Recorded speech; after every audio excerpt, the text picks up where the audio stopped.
On this episode, we look back on 18 years of Songkrans, discussing what we like and don't like about the holiday, as well as a few favorite Songkran stories. So if you're a fan of being blasted by ice-cold jets of water in 40-degree heat, you'll want to check out this episode of the Bangkok Podcast.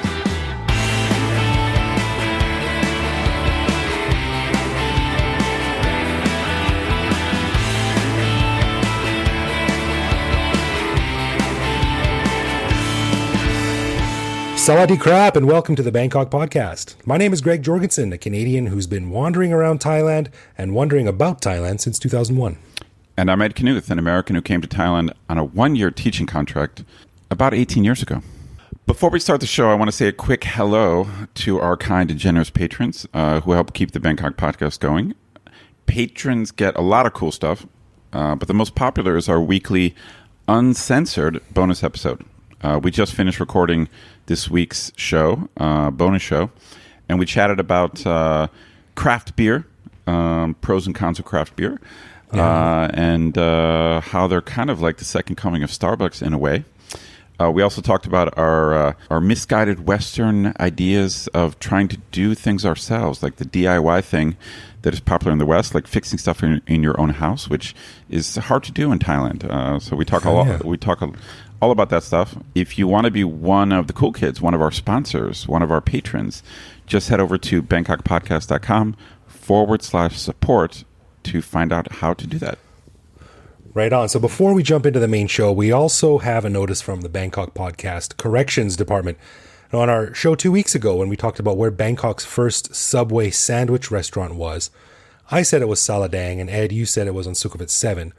However, our pal and show patron Jeremy wrote in and said, quote, "First Subway sandwich I think was on Sukhumvit between Nana and the Landmark in one of those shop houses. It was open 24 hours a day and unsurprisingly did a roaring business late at night.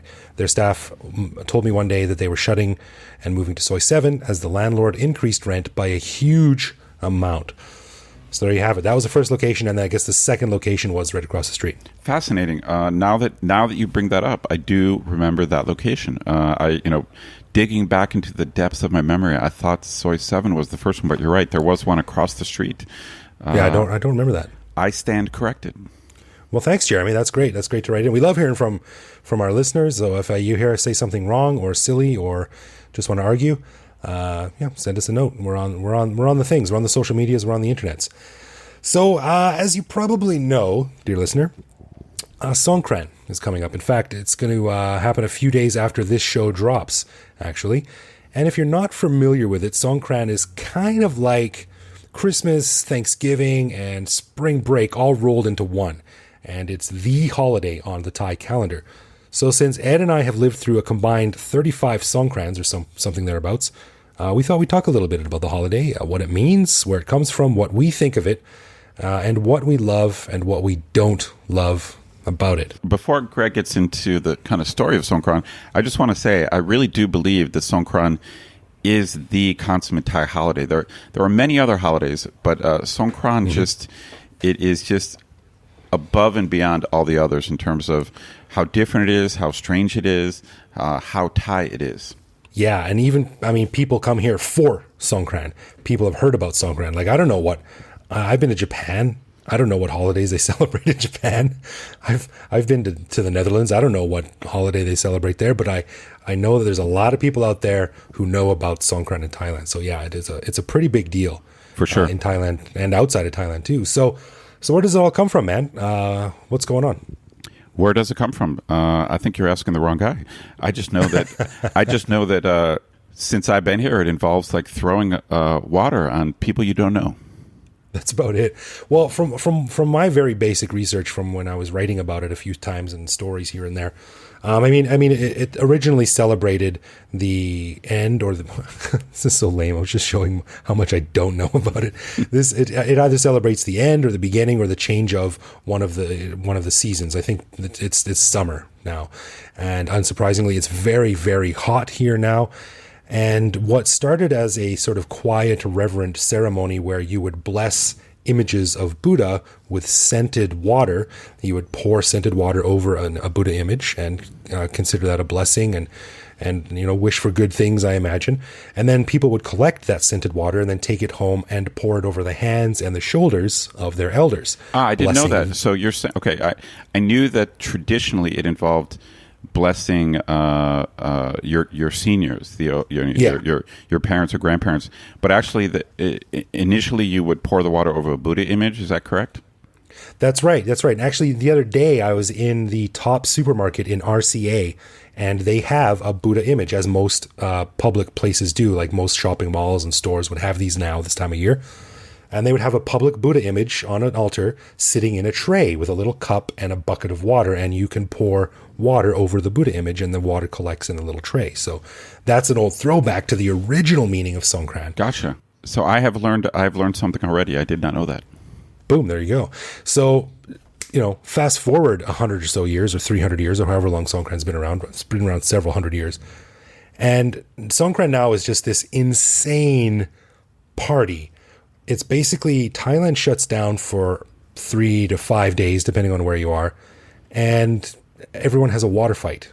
I mean, when my first year here, I got here in August, and obviously Songkran happens in April, and so I didn't know anything about Songkran, and I was already here 8 or 9 months before Songkran was rolling around, and I remember hearing people talk about Songkran, and a friend of mine who had been here the year before was trying to tell me about, hey, the whole country has a giant water fight. And I really just thought he was crazy or he was exaggerating or I'm like, yeah, okay, yeah, whatever, dude. And then of course, Songkran comes around and that's basically what happens. Yeah, and I remember in my early years here when I was teaching and I would sort of be part of the welcoming committee for new teachers and I would try to explain that to people like, it's a big water fight. Oh, that sounds fun. No, you don't understand. Like, imagine the biggest water fight you've ever seen. You're not even close. That's right. Especially if you go down to some of the big party areas. So one of my favorite Songkran stories or anecdotes, I guess it would be. Do you remember in 2011 when those girls were filmed dancing topless on the hood of a car? I do remember that. It's one of my favorite Songkran stories as well. But I'll let you tell the story, and then I'll comment later. It's a great story, and people who weren't here then probably don't know about it. But you get hundreds of thousands of people together. You douse them with water. You play loud music. I mean, people are going to party. You've got alcohol involved. People sometimes get crazy. So these girls were dancing and partying, and they were probably about 16, too young to be doing this kind of stuff. They got on the hood of a car. And they were dancing and getting sprayed with water, and people were cheering. And a couple of them took their shirts off, apparently. And of course, the crowd went wild, blah, blah, blah, blah, blah. That was the end of that. But the Ministry of Culture, they got really upset that some girls were dancing with their tops off, saying that going topless was against Thai culture and it brought shame to the country and how dare they, blah, blah, blah, blah, blah. And it turned into this big issue. That's right. Let me clarify one thing. So this is just for people to picture it. So this is at this outdoor, bash that's going on with, crazy water fighting, music going on. And these women, pop their tops. And I think what happened is someone caught it on their cell phone. There's video of it. Yeah. So I think that's really what caused the uproar. So I don't think the crowd, I think, was really into it. I mean, I think it was like, it was a party, Sure. But then someone caught it on their cell phone and it got out and somehow the video went viral and made it to someone in the government. And then the government... Well, it made it to someone everywhere. I mean, once it's on social media, that's exactly right. It's the world, right? And essentially what happened is the government or the police actually tracked down the girls who had taken their tops off, and this became essentially a national news story, and it was presented by the government as this great act of shame that brought shame to the country of Thailand. Right. They said this is not traditional Thai culture. This is not how good Thai people act. The funny thing was someone helpfully pointed out that the website for the Ministry of Culture, along the top of the website, had a huge banner image depicting a very famous painting called Nang Songkran, a very famous painting by a well-known artist. And it was these traditional women in traditional Thai dress who were topless and pouring water over each other. So classic. So it was just sort of a really funny, controversial, hypocritical, controversy that blew up and then sort of disappeared, like most things in Thailand do. But I also want to give a shout out to Kamala, who was a former guest on the show back in season 1. She's a very well-known local commentator on sex and politics and culture in Thailand. She's a very lovely lady, and she has a great post about this particular incident and how former Thai, I guess it's safe to call him a dictator, Plek Pibun Songkram, he decided it was improper for Thai culture to see toplessness because back in the Ayutthaya era and even late into the 18th century, 19th century, it was very common for women to go topless in Thailand. No doubt. And let me throw my 2 cents in. I'm very far from an expert on Thai history, but if you want to read about an interesting guy, Pibun Songkram is about as loony as they get. I mean, he was a Thai prime minister leading up to World War II. He famously kind of sided with the Japanese and made a deal with the Japanese to allow them to enter Thailand during World War II, basically to get to Burma to fight the British and the U.S. to some extent. And then when the West won the war, he had to go into hiding. And then he later came back and became prime minister again. But Pibun Songkram is fascinating because he was this ultra Thai nationalist on the one hand, who helped to change the name of Thailand from Siam to Thailand. Right. And he was fascinated by fascists, and he essentially modeled himself after Mussolini and Hitler. But so you have that on the one hand, but on the other hand, he encouraged Thailand to quote unquote modernize. And the weirdest thing about his nationalization project was to get Thai people to dress like Westerners. That doesn't make any sense, does it? I know. It's like he insisted that Thai men wear like top hats, and so he's a fascinating character, and I don't want to make light of. He did a lot of bad stuff, so I'm not making light of it. But he's just a somewhat crazy character in Thai history, and and so he was one of the modernizers in Thailand who tried to get Thai people to stop dressing traditionally. Interesting. He's also the guy that invented pad thai, right? Is that right? I didn't know that. I think so. Evo and I did a whole show about this back in season 2, but pad thai was eventually invented because Thailand needed a national dish. Oh, wow. So I believe it was him who said, hey, we need a national dish, and he held a contest, and pad thai was the result, which is why I hate pad thai, because there's nothing Thai about it. Anyway. Oh, interesting. It sounds like Pibun Songkram. He's an unusual dude. Well, that was a nice little tangent. But anyway, he was the guy that decided people should be covered up, and people had a lot of fun pointing out that traditionally Thai women and men, of course, went topless. So that was fun for Songkran. That's one of my favorite Songkran stories, because it sort of wraps up everything about Thailand. It's the hypocrisy, it's the partying, it's the ancient versus the modern, it's the youth versus the elders. It's really a really funny story. Agreed. And in the show notes, Kamala has a really interesting blog about this particular incident. So I'm going to link to that in the show notes on the website. So if you're interested, check it out. It's a really interesting read. Will do. So Ed, thinking back to when you and me were wet behind the ears, we were green right off the boat in Thailand. What was your first impression of Songkran? I got to say this. I loved it. And I wasn't not a young guy. I mean, I came here when I was, 30, something like that, 31. So I was not a kid. And when I figured out what Songkran was, and I was out on the street and saw it was this big, giant water fight, I loved it. And me and my friends went out. So definitely for about the first 4, maybe 5 years I was here, I was a huge participant. Every day that you could go out, I went out. And every day. Every day. I mean, if it was like 3 or 4 days, I was out every day. I don't know. Who knows? Maybe I took a day off. But I mean, it's a blast. So, I mean, I think now, as I've gotten older, I'm not as into it. But to new expats out there, if any of you guys out there have not experienced it yet, Songkran is a lot of fun. I mean, it can be a blast. Yeah, it's a really overwhelming experience. And my first Songkran was I moved to Bangkok in like July of 2001, so it would have been the next year. So 2002 was my first Songkran, and my friend and I, Amanda, we decided to go down to Khao San Road, not having any idea what we were in store for. And to make a long story short, once we got to Khao San Road, it took us about 2 hours to walk about 100 meters. It was just There was about 50 times as many people as there safely should have been packed into Khao San Road.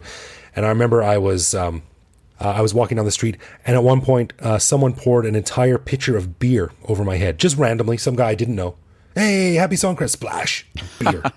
I'm like, what the hell is going on? This is insanity. It is pure insanity.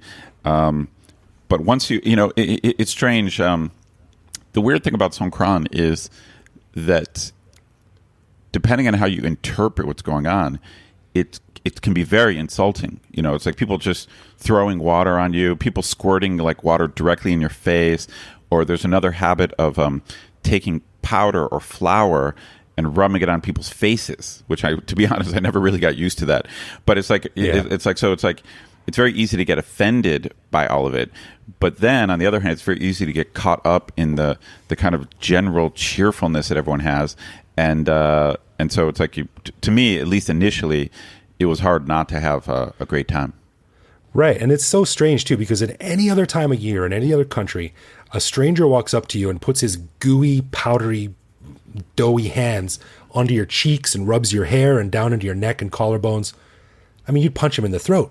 But here it's just good luck, chok di, have a good time, So it's you've got to.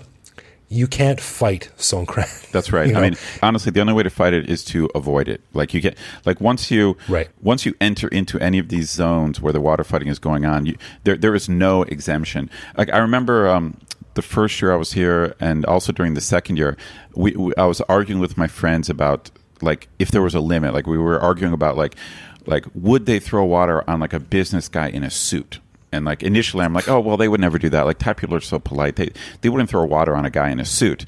But then if you pay attention to what's going on, if a guy in a suit ventures near this stuff, they will drench him. Yeah, I always tell people you could walk outside dressed in a tuxedo carrying an original copy of a Dead Sea Scroll and someone would throw a bucket right in your face. They don't care.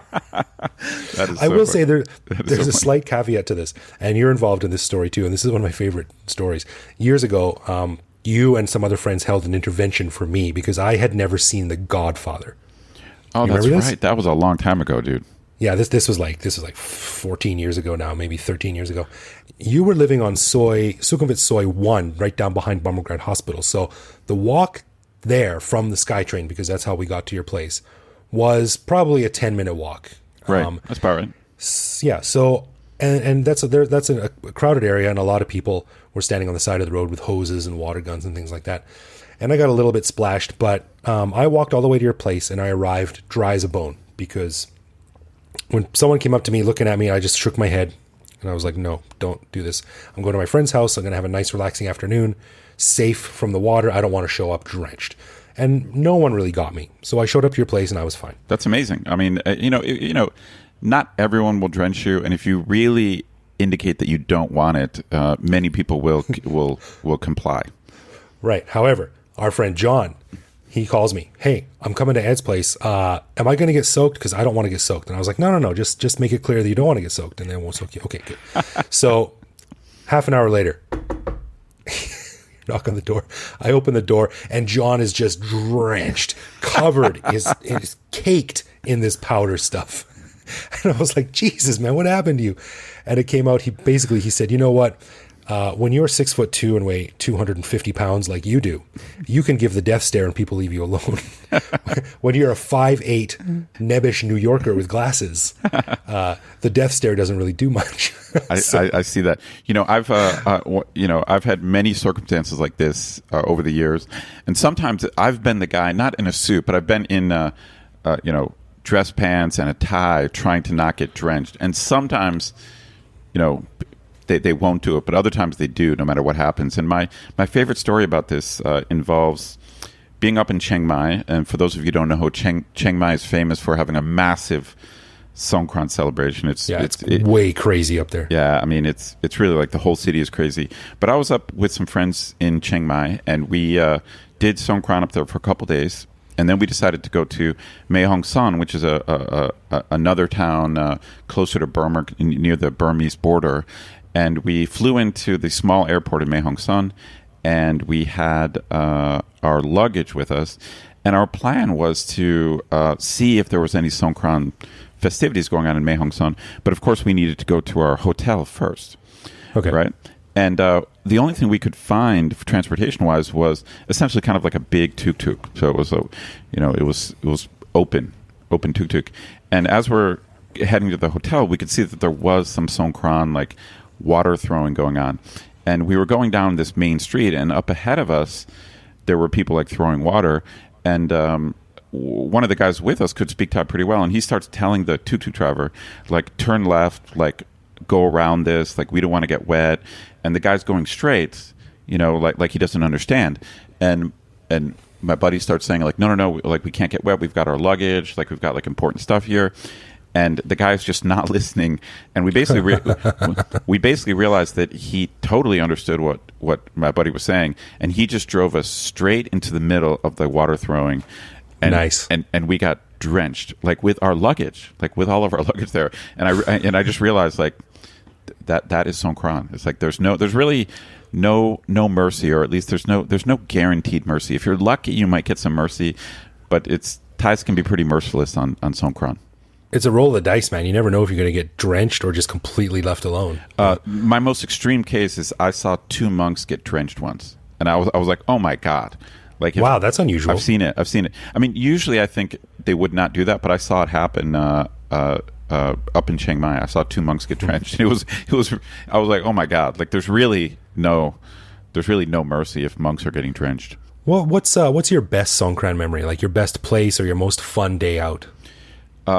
It would definitely be up in Chiang Mai. We rented a pickup truck, and we got a huge, like, oil drum full of water.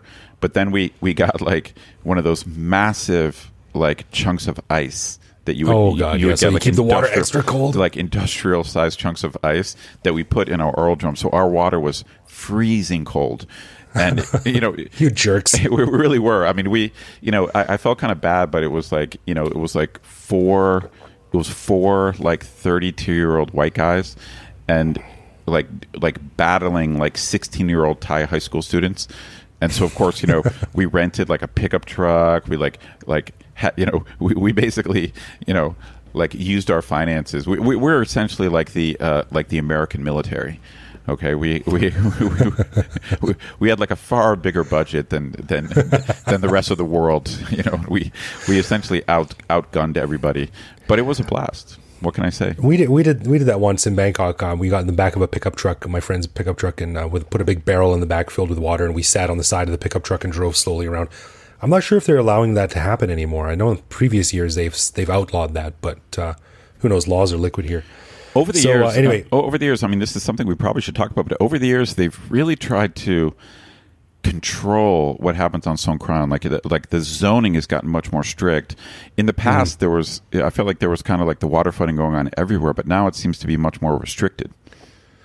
Yeah, and I haven't been out in a few years, like really out, so it'll be interesting to see what's going on this year. Listeners, if you have any experiences about it, let us know, because I'd like to hear what it's like out and about in the city. So, but anyway, we were in the back of this truck, and my friend was driving, and me and my friend Rob and his girlfriend and my girlfriend and a few others were in the back of this truck, and we turned down Sukhumvit Soi 4, which is Nana, which is where one of the big red light districts is.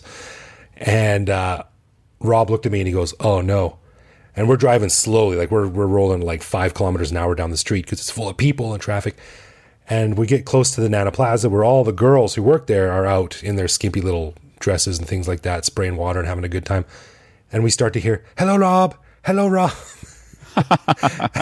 Rob's girlfriend is looking at him like, "How do you know these girls?" And he's like, I just birthday parties, and I DJ'd for a thing one time. Classic. "Hello, Rob. Hello, Rob," spraying water at him. So I think he got into some trouble.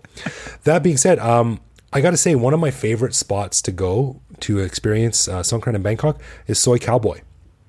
I would agree. I've been to Cowboy once, and I've been to Nana a couple times, but they tend to be just a lot of fun. Yeah, and I'm not a big titty bar guy. Like, I don't go to Cowboy or Nana that often unless there's friends in town who want to see something weird and crazy. But I do like attractive women. So really, the girls that live and work there, they're out during the day partying and dancing and eating and having a great time and spraying water around. And it's really nice just to go and sit with a beer and just chat with a buddy while people are partying all around you. 90% of them being attractive young ladies. I mean, Yeah. I'm not ashamed to say I like looking at pretty ladies. So there's nothing seedy about it. It's just a nice place to go. And also I like Cowboy because it's fairly closed off. It's a small, short street, so there's not a lot of room for people. So it's not too crowded, or it hasn't been the last time I was there. So that's where I like to go. Yeah, it seems like they are Nana, Cowboy, obviously Khao-san, Silom. I feel like they've got these certain zones where they're trying to like block it in and let people go crazy there, but it seems to be less spread out than it used to be. Yeah, although I got to say one of my favorite days going out for Songkran was on a street called Chokchai 4, and that is up on Lad Prao 53/1.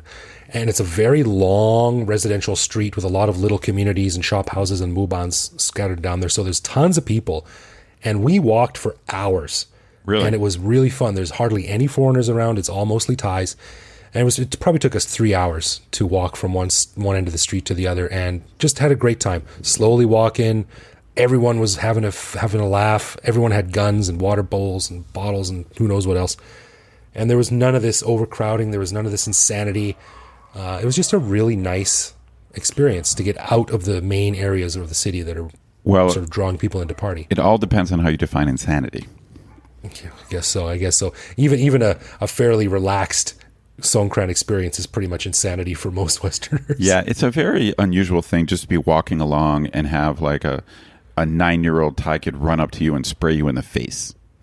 Yeah, and you do have to hope, I hope that wasn't pee, or I hope he didn't fill up his water gun from the fetid canal that runs behind his house. And I hope that's not really ice water he's about to shoot into my mouth. Right. Well, I've read this theory many places, so it's certainly not my theory, but a common theory to explain Songkran is that Thai culture tends to restrain Thai people so much most of the year. Thai culture is famously kind of indirect, that Songkran is like their opportunity to let loose, like to walk up to a stranger, to walk up to a stranger and throw water in their face. Like this seems kind of contrary to Thai culture. So yeah, that's very non-Thai, right? Yeah, but especially a foreigner. That's right. But so Songkran is the release. It's like the release valve on like Thai culture, which is normally very indirect. That's interesting. Yeah, I can totally see that. Well, wrapping things up here, what do you think of Songkran now that you're a jaded expat like myself? What is your impressions? Do you go out and celebrate it? Well, I guess I got to fess up. I mean, over the years, I've just gotten progressively less and less into it, and so now I'm essentially like the grumpy old guy who tries to avoid all the partying. Not all the partying. Actually, I usually go out at night with my buddies, and so I do some partying, but I tend to avoid the water stuff. I was it's weird that you brought it up because I was contemplating this year kind of as almost like an experiment to maybe just try to hit one of those water zones and see if I like it, because it was very key to my early Thailand experience, but I just haven't been into it the last few years. I don't know. How about you? I feel very much the same way. I stock up my fridge. I legally buy a bunch of movies. Right. And I just lock the door and stay inside. Things are slightly different now with a kid. Last year I took my son out to Central World, down sort of towards Pratunam area where there's less people. I thought it would be sort of like nice to just kind of get him on the edge of the partying. Right. And he kind of had a little bit of fun until he got a jet of water right in the face, and then he started crying, and that was the end of the day. Gotcha. So, he's a year older this year, so maybe we'll try it again. But I avoid it. I've done it 3 or 4 times. That's enough. That being said, I'm totally up for heading out with you if you want. Yeah, it might be a weird. Maybe we could, do a little bit of story on it. What it's like as a grumpy old man walking among the Songkran revelers. I feel like I could do a whole series of things like this. Grumpy old man experiences blank. Well, I will say this: there is a plus to Songkran, and that is that many Thai people leave Bangkok, which means, oddly, while there's these isolated parts of the city which are super crowded, a lot of main Thai roads are less crowded during Songkran. Man, I love Bangkok during Songkran. It's empty. There's no traffic. You can get across the city in 15 minutes. It's the weirdest thing. It's the strangest thing. It's like, you're in the middle of this huge celebration and the streets are kind of empty. And then if you go to Silom or Khaosan, it's packed. But the rest of the city is kind of barren. Yeah, it's like The Walking Dead, right. Just walking around. And it's also a really good time to go for a bike ride because it's very hot, which is not great. But on every street corner, there's a bunch of kids with a hose willing to, the farang. That's like extra points. That is right. So you're on this bike ride, and every 10 minutes or so, you're getting hosed down with cool water. So it's actually very nice. And there's no traffic to worry about. So it's a nice place for time to ride on a bike. All right, well, that out of the way, let's get into everyone's favorite segment of the show, Love, Loathe, or Leave, where one of us surprises the other guy with a particular aspect of living in Bangkok, which we then discuss and decide if it's something we love about living here, loathe about living here, or hate so much that it makes us want to leave forever. And this week, it's my turn. You went last week, so I got something for you, Ed. You know what it is? I don't know yet, but I'm eagerly awaiting. You're about to find out. Well, you know this because last week's show was about vegetarianism and you're a vegan. So have you ever ordered, or have you been with someone who has ordered a plate of lap mo, the minced pork dish that's my favorite thing? And then on the side, they give you those long green beans. I don't know what they're called, but they're 4 or 5 sticks, probably about as long as your index finger. And they're sort of starchy, crunchy green beans. What about those? You eat those things? I do know what you're talking about. I also don't know exactly what they are. They're kind of like string beans, I guess, but they're a little bit different. They're like some Thai variation of what at least as an American I would call a string bean. But yeah, I don't know exactly what they are. And I gotta say, I don't like them. I'm not into them. Really? The weird thing is, I spent the last year being vegan. But I'm not actually like a huge vegetable guy. I know that sounds ridiculous, but there's certain things. I like vegetables in dishes. Like it's like there's certain dishes I like, and obviously I eat a lot of vegetables. But I'm not some guy who there's a lot of things I don't like. I hate eggplant in particular for some reason. I can't stand eggplant. You're the worst vegetarian in the world. Yeah, well, vegetarians, we eat a lot of fruit. I'm a big fruit guy. Like I'm more of a fruitarian. Than a vegetarian, but I know what those things are, and I have eaten them, but I gotta say I'm not into them. There's several. I really should probably look this stuff up so I know what they're called. There's a bunch of Thai vegetables that I don't really like. Like I don't even know exactly what they are, but they kind of turn me off. Right. I don't know. Are you into those things? Do you eat those things? I love them, man. That's funny because I'm the carnivore here, and I love those things. Yeah, they're funny. just. I'm not a big bean guy. Like I don't seek out beans. Right. But yeah, I think those are just really refreshing. They're crispy. And I always eat them when they come with the plate of food. Yeah. I don't even know what they're called. They're probably in a bunch of other dishes, but especially with lap mu, they serve them raw and on the side. And I always eat them. I love them. Interesting. It's something I should probably get more into, and I should figure out what all these weird vegetables are. It's weird. I tend to jump into weird fruit. So there's a bunch of different tropical fruits here, and I tend to just jump in and go for it. But like weird looking vegetables kind of turn me off. Fair enough. All right. Big thanks to all of those who support the show on Patreon and via other means. If you want to learn more about keeping the Bangkok podcast up and running, just head over to bangkokpodcast.com/support and see what you can see.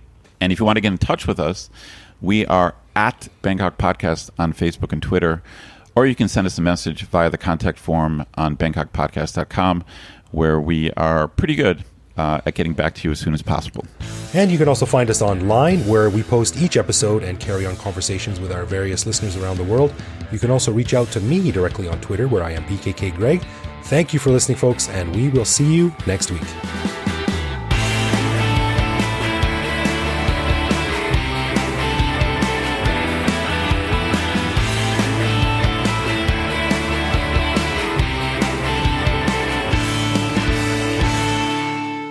I'll probably upgrade my microphone at some point.